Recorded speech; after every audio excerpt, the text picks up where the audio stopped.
You are the creator. The secret বইয়ের একটি শক্তিশালী উক্তি যা আমাদের জীবনের মূল সত্যকে তুলে ধরে। এই বাক্যটির অর্থ হচ্ছে, আমরা নিজের জীবনকে নিজের চিন্তা, অনুভূতি এবং বিশ্বাসের মাধ্যমে গড়ে তুলি।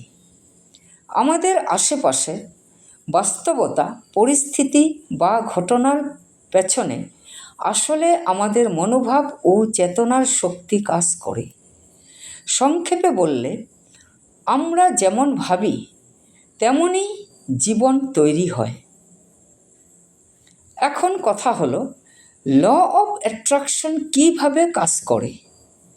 দ্য সিক্রেট বইটি মূলত ল অফ অ্যাট্রাকশন বা আকর্ষণের সূত্রের উপর ভিত্তি করে লেখা।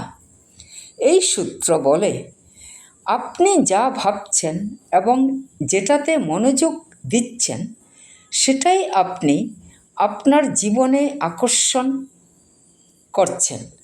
যদি আপনি পজিটিভ চিন্তা করেন, আনন্দ ও সাফল্যের ছবি কল্পনায় আনেন, তাহলে আপনি সেই অভিজ্ঞতাগুলোই বাস্তবে টানছেন।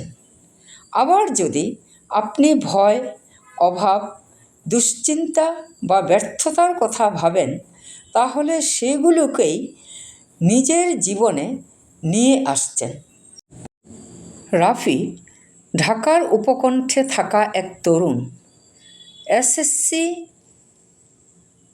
পাশ করার পর আর লেখাপড়া চালাতে পারেনি অভাবের কারণে। সে একটি মোবাইল সার্ভিসিং দোকানে কাজ শুরু করে। প্রতিদিন পুরনো ফোন খুলে খুলে সারায়, ব্যাটারি পাল্টায়।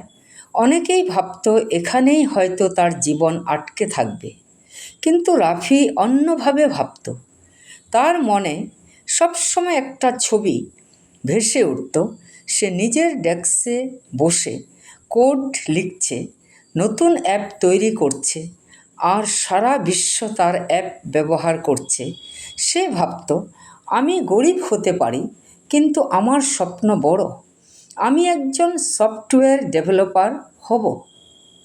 রাতে দোকান বন্ধ হওয়ার পর সে ইউটিউবে বসে প্রোগ্রামিং শেখা শুরু করলো। ছোট্ট একটা ফোন দিয়ে সে কোড শেখে, একের পর এক টিউটোরিয়াল দেখে। প্রথম দিকে কিছুই বুঝতো না, অনেক সময় হতো হতাশ, কিন্তু মাথার ভেতর একটা জিনিস ছিল অটুট, আমি পারবো, কারণ আমি আমার ভবিষ্যতের নির্মাতা। 2 বছর পরে সে নিজের প্রথম মোবাইল অ্যাপ বানালো, ফোন ফিক্সার নামে একটি ছোট্ট অ্যাপ, যেখানে সাধারণ মানুষ মোবাইল সমস্যা সম্পর্কে তথ্য পেত। ধীরে ধীরে তার অ্যাপ জনপ্রিয় হতে থাকলো। পরে সে একজন ফ্রিল্যান্সার হিসেবে কাজ শুরু করে। এখন তার নিজের একটি ছোট টেক কোম্পানি রয়েছে।